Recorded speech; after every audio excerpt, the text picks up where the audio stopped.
Troisième partie de notre émission, l'after, évidemment, pour balayer beaucoup de sujets. Il y a Doctolib qui bug, il y a les retraites, il y a plein de sujets, évidemment, à traiter. Commençons par les retraites, tiens.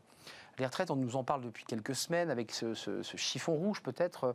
On va lancer la réforme, le président est prêt, il veut réformer dans sa dernière année de quinquennat. Et hier soir, le président Macron a réévoqué cette question des retraites. Cette fois-ci en abordant aussi le fait que la crise de la vaccination du virus Delta était tellement importante qu'il fallait repousser une nouvelle fois cette réforme, mais qu'elle aurait lieu. Il a évoqué les régimes spéciaux des retraites. Daniela, est-ce qu'il faut réformer ? Comment, quand et pourquoi ? Oui, bien sûr qu'il faut réformer. Bien sûr qu'il faut réformer. À cause de la... Tout de suite. Alors, à cause, d'abord parce que c'est une inégalité claire entre secteurs. Après, public-privé, disons-le. Disons public-privé, mais il y a quand même 42 régimes spéciaux, dont pas tous sont déficitaires. Ça, il faut le dire aussi. C'est-à-dire qu'il y a des régimes spéciaux qui sont excédentaires et qui vivent tout seuls, qui ne représentent pas un poids pour l'État. Donc, c'est aussi un peu facile de dire tous les régimes spéciaux sont mieux lotis. Mais c'est vrai que c'est un souci de simplicité, d'égalité. Après, il y a le coût. Effectivement, les régimes spéciaux de la fonction publique, notamment de la CNCF, RATP, pèsent lourd dans le budget de l'État, dans le budget des retraites en général. Donc c'est quand même une question à se poser. Pourquoi ceci nous coûte aussi cher, les régimes spéciaux ? Mais de façon plus importante, je pense, ces régimes spéciaux, c'est compliqué pour tout le monde. Ça limite les transferts de compétences entre secteurs. C'est compliqué d'aller du secteur privé au secteur public. Si on a eu 4, 5 jobs dans sa vie, voire plus, qui est maintenant quand même la norme, oui. Et ce qui n'est pas plus mal, parce que ça permet des synergies entre entreprises, des synergies entre le public, le privé, d'augmenter en compétences, de peut-être rester employable plus longtemps aussi, parce que pousser l'âge de la retraite pour mettre des seniors au placard, ce n'est peut-être pas non plus la meilleure des solutions. Avoir autant de régimes spéciaux complique la chose et peut diminuer la flexibilité de la main-d'œuvre. Donc il y a beaucoup de raisons pour simplifier en tout cas ces régimes spéciaux, même si encore une fois, il faut l'admettre, pas tous sont horriblement déficitaires et méchants. Années 60, c'était 4 salariés de tête, 4 salariés pour un retraité, donc 4 salariés financés un retraité. Je crois qu'on est à 1,8, 1,6 salariés pour un retraité. Ça ne marche pas, ça ne colle pas. Il y a donc une difficulté. La réforme, on l'a fait pas, et on l'a fait quand ? Et j'ai envie de vous reposer la question, on l'a fait comment ? Vous avez posé les bonnes questions, parce que finalement, bien évidemment qu'il faut la faire. Est-ce que, à quelques mois des élections présidentielles, c'est le meilleur timing pour la faire ? Très difficile, dans un contexte de crise sanitaire. Et sur un sujet dont on sait que les Français sont quand même... sur une position extrêmement défensive par rapport au sujet. Oui.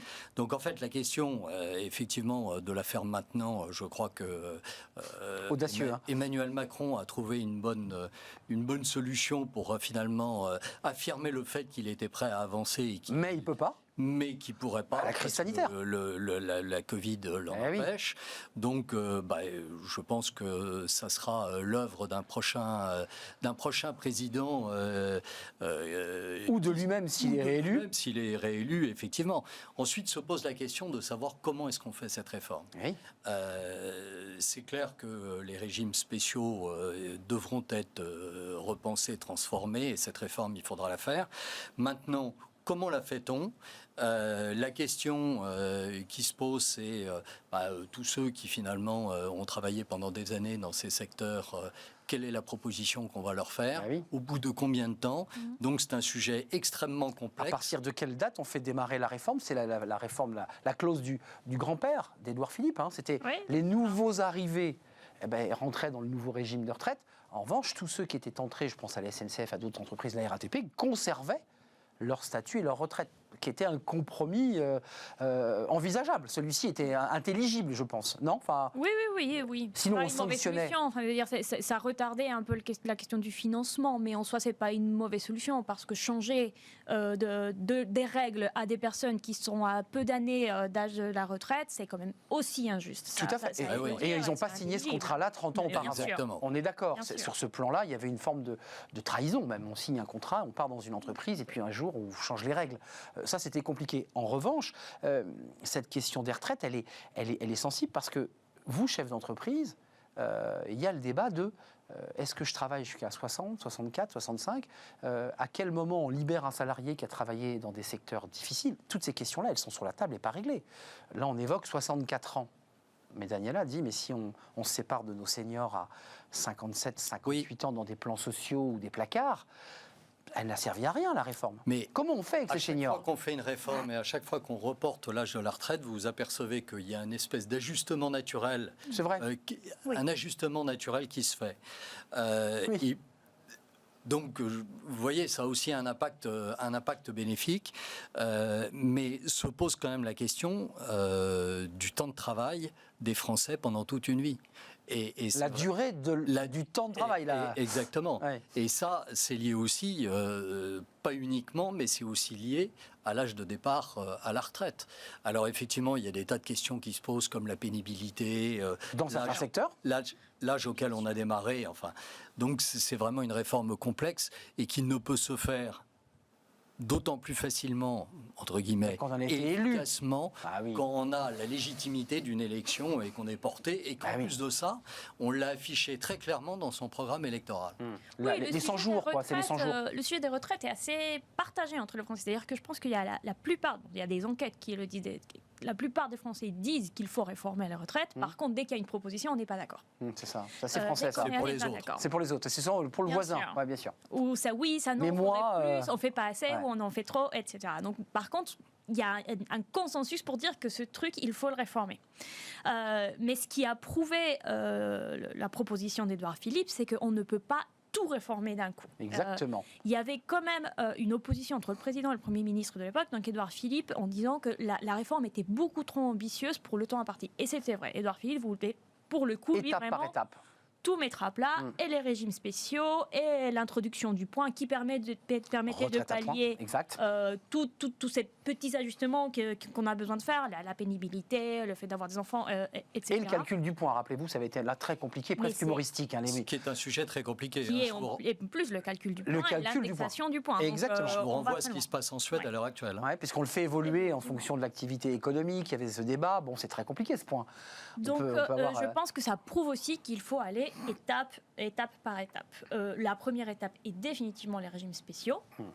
Et l'allongement de la durée. L'allongement de la durée. En termes de financement, l'abolition des régimes spéciaux, c'est rien dans le financement. C'est très symbolique. Bien sûr, c'est très symbolique et de la simplicité, ça peut avoir des bénéfices économiques à long terme. Pour la productivité, la flexibilité du marché du travail. Un dernier mot. Allonger l'âge de la retraite, c'est ça la seule solution presque pour financer, pour le financement. Puis c'est aussi une manière pour nous, pays européens, de se faire bien voir des marchés aussi. Ça montre aussi qu'on est un pays qui fait les bonnes réformes, qui va dans le bon sens. Il y a eu ce débat très souvent dans la notion de... Bon, les marchés nous voient pas mal. Hein. Ouais, ça va. Ouais, on peut quand même s'endetter à 0%. Ça va. C'était négatif. Oui. On est toujours bien vu des marchés. C'est très bien cette histoire des marchés. Je sais que ça vient souvent, mais les marchés nous voient pas trop mal quand même. On est plutôt bien vu des marchés, ça c'est bien de l'entendre. Bien vu. Oui, parce que quand les taux vont remonter, évidemment, les choses deviendront plus risquées. L'âge de départ à la retraite est à 69 ans. Ils s'endettent pas. 69 ans. Il me semble. C'est ça, oui, ils ne sont pas loin de 60. Oui, vous avez raison. C'est plus au-delà de 35. De justice et encore une fois de compétitivité de notre économie. Et ça, c'est absolument vital parce que quand vous regardez les chiffres, quand vous regardez la balance des paiements, balance commerciale et autres, je crois qu'il faut être extrêmement lucide sur le fait que la compétitivité de l'économie française est une problématique auquel on doit s'atteler et notamment à travers les retraites. En tout cas, vous le disiez, je ne sais pas si vous êtes d'accord, le président Macron peut peut-être profiter, je le dis avec beaucoup de guillemets, de cette crise Covid et cette crise sanitaire pour repousser un dossier d'une sensibilité incroyable. Enfin, il y a aussi cet enjeu-là qui est posé. Non, je pense que lui, il a le courage politique qu'il faut pour proposer des réformes. Maintenant, il lui reste moins d'un an de mandat. Un trimestre pour réformer à l'Assemblée. Ce qui preuve surtout, c'est qu'il se voit à l'Élysée bien au-delà de mai 2022. Donc je pense que cette histoire de retraite, c'est une promesse qu'il a tenue. Je pense qu'il est attendu par ses électeurs là-dessus. C'est vrai. C'est une façon de dire on continuera. Un marqueur politique. On continuera à partir de 2022. Reste à régler, je le redis, le débat des seniors, l'employabilité des seniors pour pouvoir, pour ceux qui le peuvent, il y a un débat évidemment lié à la santé physique, mais pour ceux qui le peuvent, les accompagner jusqu'à 64 ans, ce qui n'est pas le cas dans beaucoup d'entreprises. C'est vrai que quand on regarde les chiffres... c'est toujours l'histoire de la formation continue. Exactement, les accompagner pour être formés. Tout au long de la profession, de garder l'employabilité des jeunes. C'est un sujet de chaque entreprise. Quand vous voyez effectivement la préoccupation des compétences est une préoccupation majeure. Vous voyez, vous prenez des entreprises comme les PME, la culture de la compétence dans les PME, parce que c'est vrai que les chefs d'entreprise sont des hommes orchestres qui sont confrontés à une multitude de priorités. Et c'est vrai que souvent la compétence n'est pas dans les priorités. Aujourd'hui, il y a par exemple un trou dans la réforme qui a été très positive réalisée. La formation sur la formation. Le CPF notamment. Le CPF qui est un outil fantastique de responsabilisation de chacun d'entre nous. Chacun d'entre nous, on doit bien comprendre que notre plus beau capital, c'est nous. Oui. Et notre capital, c'est quoi ? C'est nos compétences, c'est notre santé. C'est les salariés de l'entreprise, c'est les cadres. Et les salariés. Et la compétence, c'est la liberté. Oui. Si j'ai les bonnes compétences, je suis capable de choisir le secteur dans lequel je vais travailler, l'entreprise dans laquelle je vais travailler. Donc, investir dans les compétences, c'est absolument vital. Je voulais qu'on termine. Alors, c'est pas une note sucrée pour terminer notre émission avec l'after. En général, c'est plutôt on essaie d'être un peu dans la douceur. Mais là, c'est vrai que le contexte s'y prête pas. Avec une allocution hier du président qui a démarré sur la crise sanitaire, ce variant Delta, avec de nouvelles règles, de nouvelles mesures un peu plus contraignantes, un pass sanitaire. Vous en pensez quoi du pass sanitaire ? Parce que sur le plan économique, là, on voit des restaurateurs qui sont un peu grincheux. Il y aura 2 clients sur 3. Et on voit déjà des petits commerces, le retail ne va pas bien.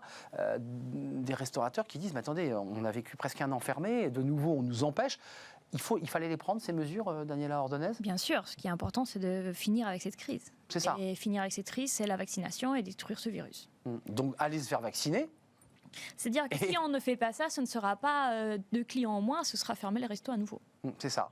D'accord. Non, mais soyons pragmatiques. Même si il faut, d'abord, on verra si ça passe ou pas, et il faut les accompagner. Bien sûr. Il faut accompagner. Il y a un débat juridique. Parce que ils sont quand même confrontés à un contexte qui est abominablement difficile, et il ne faut pas oublier de les accompagner. Mais néanmoins, ils l'ont été, il faut le préciser quand même. Ils l'ont été très bien, et ils sont très nombreux à reconnaître qu'ils ont beaucoup de chance de travailler en France, et que la France a aidé beaucoup de ces entreprises bien au-delà de ce que beaucoup de pays dans le monde ont fait. Mais pour autant, le seul mot qui compte aujourd'hui, c'est la responsabilité, et la responsabilité individuelle. Je veux dire, ne pas se faire vacciner aujourd'hui, quelque part, c'est accepter finalement de... Ouais.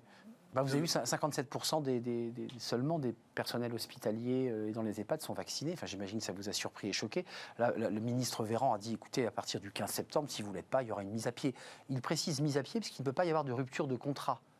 Vous avez vu est-ce qu'il faut revoir la loi ou pas, selon vous ? Parce qu'il y a un débat juridique, là.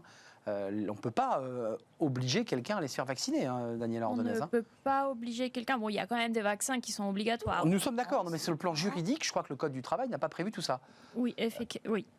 Donc il y a un sujet. Ouais. Il y a un sujet. Maintenant, est-ce qu'il faut vraiment s'atteler à ces débats-là ? Je pense qu'il y a pas mal de moyens, comme on est en train de le voir, pour inciter les Français à aller se faire vacciner. Et si la question se pose, je pense qu'il y aura pas mal de débats dans l'Assemblée pour rendre ça obligatoire. Oui, c'est ça. Il y a un débat. C'est la mise à pied. La mise à pied, ça veut dire qu'on n'est pas rémunéré pendant cette mise à pied. Donc évidemment, c'est une manière très précise d'indiquer aux salariés qu'il vaudrait mieux qu'ils soient vaccinés et qu'il ait le QR code. En parlant de QR code, vous avez vu ce débat en France qui a duré depuis 6 mois. Il ne faut pas de passe vaccinal, mais on nous oblige à avoir un passe sanitaire. Et vous y avez compris quelque chose ? Parce que finalement, on va quand même nous obliger à avoir un QR code à montrer dans les grandes surfaces, dans les lieux publics, dans les stades. En fait, c'est un passe vaccinal. Non, mais vous pourrez, vous pourrez l'avoir en format papier. Papier, on peut l'avoir en format papier. Ce n'est pas le débat de l'objet. Oui. C'est le fait qu'on nous a dit non, mais liberté totale, chacun fait ce qu'il veut. On voit bien que doucement, là, on va vers quand même une obligation vaccinale. On y va, doucement. De fait, oui, probablement. Après... Effectivement, on peut dire que c'est liberticide, mais la crise en soi est liberticide. C'est-à-dire qu'on a tous un manque de liberté, même ceux qui sommes vaccinés, si on a des contraintes générales. Donc le but est de dire qu'est-ce qui doit enlever la liberté. Est-ce que c'est que la situation reste mauvaise ou c'est le fait de ne pas être vacciné? Donc c'est un peu parce qu'aujourd'hui on ne peut quand même pas aller faire tout ce qu'on veut, aucun d'entre nous, parce que la situation reste délicate. Enfin presque, hein, Daniela, depuis le retrait du masque dehors. Oui, mais ça peut revenir. Ça fait quand même pas longtemps qu'on peut circuler. Très peu. Et encore, masque à l'intérieur, dans les lieux publics et dans les transports en commun, ce qui est tout à fait normal d'ailleurs de maintenir les barrières sanitaires. Non, mais même si on a une croissance aujourd'hui très dynamique et positive, il ne faut pas oublier le coût de la crise de la Covid.